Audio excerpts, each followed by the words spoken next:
تازہ ترین ویڈیوز کے لیے چینل کو سبسکرائب کر کے بیل آئیکن اور آل نوٹیفیکیشن پر کلک کریں تاکہ آپ کو ملے ہر اپڈیٹ سب سے پہلے۔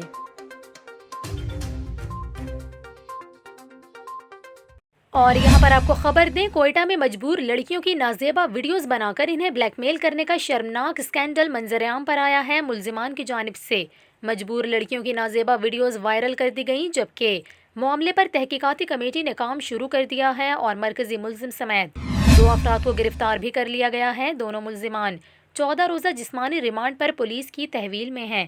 پولیس کا یہ کہنا ہے کہ دونوں ملزمان بھائی ہیں۔ ملزمان کے لیپ ٹاپ اور دوسری ڈیوائسز سے برآمد ویڈیوز فورینزک کے لیے بھجوا دی گئی ہیں اور FIA سائبر کرائم ونگ سے بھی رابطہ کیا گیا ہے۔ دوسری جانب وزیر اعلیٰ بلوچستان میر عبدالقدوس بزنجو کا یہ کہنا ہے کہ ویڈیو اسکینڈل انتہائی افسوسناک ہے اور اس واقعے نے معاشرے کو ہلا کر رکھ دیا ہے۔ ویڈیو اسکینڈل میں ملوث ملزمان کو ہر صورت کیفر کردار تک پہنچائیں گے۔